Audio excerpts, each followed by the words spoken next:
Hello everyone, welcome to the Red Room. Today we are going to review Cowpunchers by Jonathan Torres, also known in YouTube and Twitter as the Basic Expert. Hello.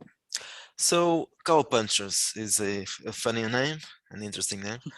I had never heard about cowpunchers before, I think, but then I was checking synonyms for cowboys, and I think there's quite a lot of those that I had never heard about. That's normal. You're not. Yeah, We are probably. not from a cowboy country. Yeah, that's And yes, Cowpunchers is a cowboy a Western role-playing game. As you can, it's obvious by the name, or it should be, and by the image in the cover that you can find behind me. we do have cowboys, but Yeah, they're not called. we're not going to share that with people. Quite a bit ridiculous, but okay, maybe some other time. So Cowpunchers is a rules light OSR game by Jonathan Torres, as Sylvia already said. Is a professional illustrator. So this game has that a series of illustrations made by him, of course, and well, for a small independent game, there's quite a lot of illustrations, which is not common. And one of the advantages of being a professional illustrator is that you can do your own and spare some money. So it takes more time, but the game gets much more Prettier. yeah, that's it. Let's use that word. Also, the other advantage is that no one knows your game like yourself, so you can adapt everything, the layout and the illustrations, and this has that advantage. I guess that's if you have someone doing the art for you, you have to translate what is your vision. It can be hard sometimes. Yeah, well, speaking of that, Jonathan Torres did the cover for a recent release, and one of the reasons I started talking to him was this game. I saw his illustrations, and I thought, well, I wasn't thinking about commissioning art from him, but I saw a link for this game on his YouTube channel. Okay, let's start by looking, yes, at the cover. Let's share the screen. So let's start by the cover. Okay, it's a nice cover.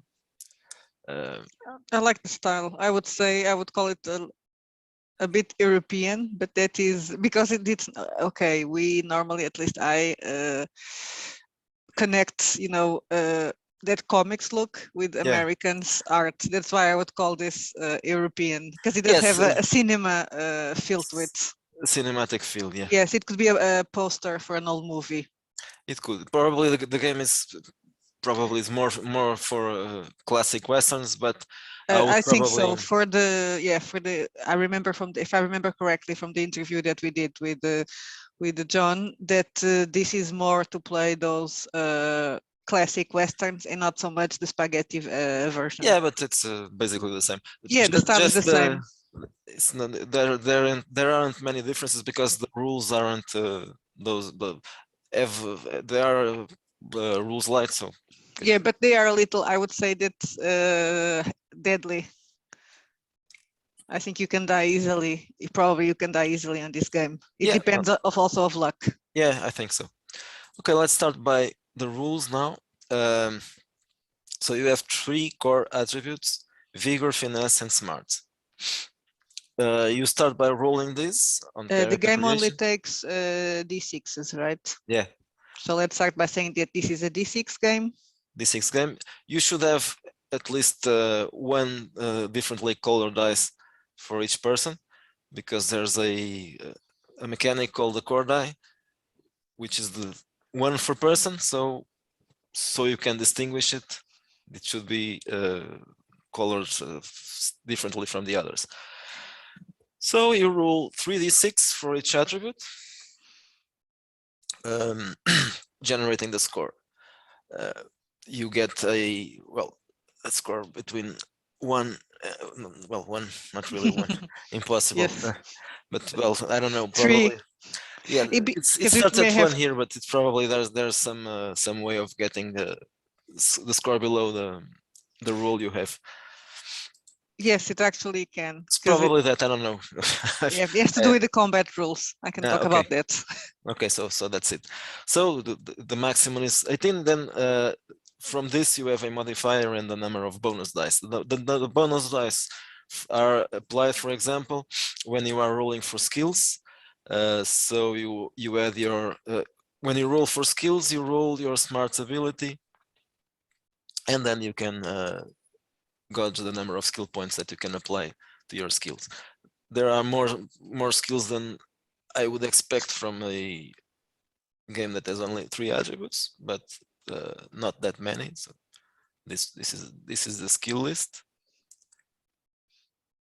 And when you are rolling either skills or attributes, you have difficulties. Obviously, that's the kind of thing. And then you have from trivial, which is a number. Just do it. Yeah, basically. Oh yes, I forgot to mention. This is a success-based game. So you roll the dice, and if you roll a 5 or 6, it's a success. If you roll a 6 on the core die, the one that is a different color, you have a critical success, and if you roll a 1 on the core die, you have a critical failure. And there's a rule for rolling dice that if even well, it's the minimum dice you must roll.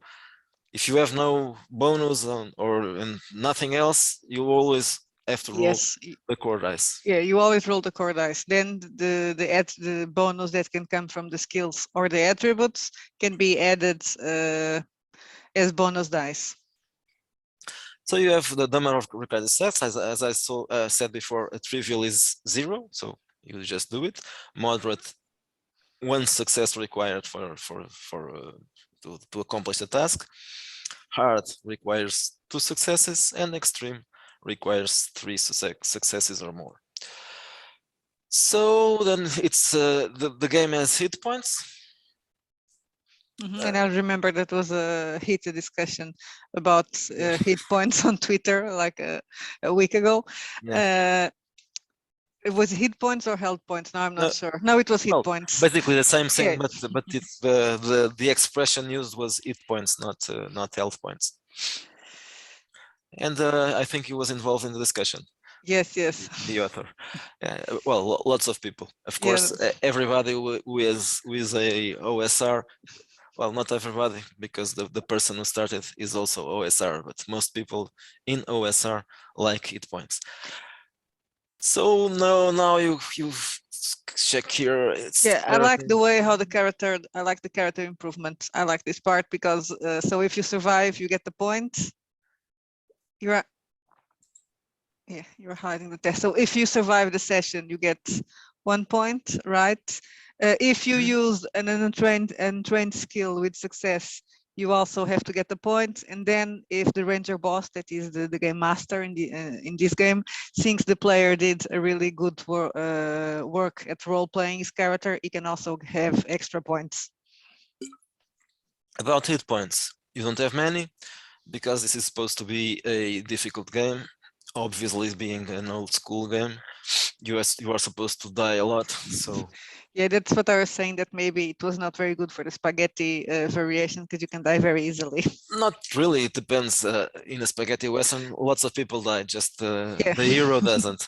But this is how you can. So we can talk about it right now before going to combat. This is how you can get your attributes lower, because after you get all your hit points, if you start going on the combat and getting damage, it will start going from finesse or from vigor. So this is when you can get your skill attributes lower than 3. 3, yes. Yes. Me and the math. 1 + 1 + 1. How much is that? Okay, so but also I think this is a very one of the discussions about the hit points was that it involved a lot of math. I would say that also in this system it's very, very simple, so it would not require that much. Okay, then we have a list of equipment. lots of weapons, of course. And there's a mention here to Yeah, add this says additional different weapons games. also, right? So I think this is what this illustration were added in the second version because this game was recently updated on drive-thru. I don't remember seeing this the first time I looked at the game, so probably this is just rules for simplified rules for adding guns that are from another time, or maybe other guns from the 1870s. So that's just it. There's also prices for equipment because and the food and accommodation and of course it's adjusted for the real price of things, well, on the at the time, so money would be a lot more valuable than what it is right now. So prices for horses and other things that the cowboy or cowpuncher would need. Now let's go into the combat rules, yes, and combat I'm going to rules. talk about the combat, and let's see, I hate combat rules, so I'm going to talk about these ones. This means that, yeah, they are very simple, and I would try to make it as simple as possible. So in this game, the player always gets 2 actions, and an action is to move or to shoot. So you can shoot twice, you can move twice, or you can move and shoot. Things like switching weapons or taunting your opponent, those don't count as moves. And I kind of hate the games when that counts as moves. Oh, I changed my weapon. Yeah, that's a move. So we also have initiative. It's 1d6 plus any finesse modifier, so very simple. And an interesting thing is what we do when you have a tie. So things happen at the same time, and this is also gives like a Western feeling, right? People are just shooting around like crazy. And they can shoot Exactly. each other and die at the same time. So when you attack, it's very simple. You just roll for the skill of the weapon that you are using. And an armed combat, there's a rifle, equalizer for rifles, equalizer for pistols, melee weapon if you're using a knife or any other melee weapon. So you just roll for that. If you have a 5 or 6, you have a success. And if you have a success, then you roll for the damage of your weapon. There's some modifiers that are interesting. For example, if you are firing from a sneak position, there is a note there that, so weapons back then, they're not like weapons were now. So they did a lot of smoke. So if you're sneaking and attacking, if you're going to shoot, probably you're not going to be sneaky anymore. People are going to see where where you are. So that's a good point. I like when games have mechanics that actually think about the real world. There's also some rules for attacking, a very simple rule for attacking if you're in horseback, and if you want to use, for people that want to use advanced duels, you have rules for that. I'm not going to go into that. That's too much for me. And I'm just being attacked by a cat, sorry.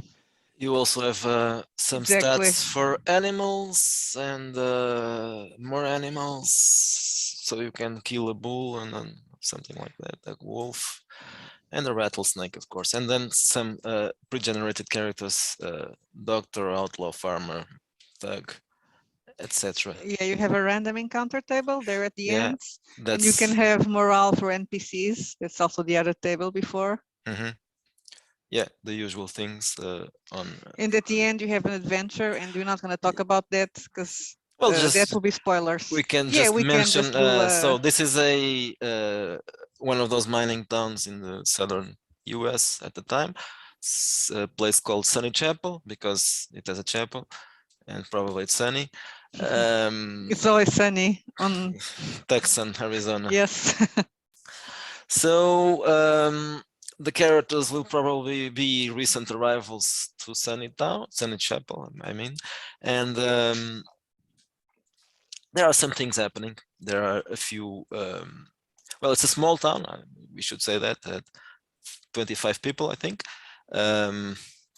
This is the basically. I think this is the town. Not too much to find here, and yeah, cemetery, saloon, jail, general store, corral, a bank. There's a sheriff, and you have some stats for the sheriff here. There's a deputy. And other characters. Yes, some several. No, well, there aren't so many. So the salon owner and the guy who owns the general store, and a few painted ladies who are prostitutes. So if you can have fun there. And then there are some. Well, this is a character sheet. This one shot includes a few possible outcomes. There are a few rumors going around town at the moment the characters arrive, and some of them are true, some of them are not true. Perhaps they are all true. I don't know. That's a choice left for the game master or the what's the name for the game master? Range boss. Range boss. It's a choice for the range boss, and well, you can expect the usual things. Yeah. So a gang or Apaches or shootouts, that kind of thing. Then you have a character sheet, a simple one, of course. 3 core attributes. Yeah, and the skills you cannot have them lower than 3, right? So it's very simple.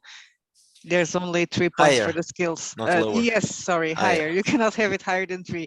If you have 2, you have 2 bonus dice. Let's stop sharing. Yeah, finish this. So it's as we said before, a very simple game with very simple rules, and some ideas to develop this into a larger story. But of course, that's not the setting. The setting is something that you will add yourself. Obviously, this is to play something that resembles a movie, because that's how you usually think about westerns, not the real west, what people did in the real west probably, but more what people do in movies. It would probably be boring if you were a cowboy. Just I don't know, maybe there are people nowadays. Some people would like it just to spend their day. I don't know, but a saloon on probably would be too dangerous.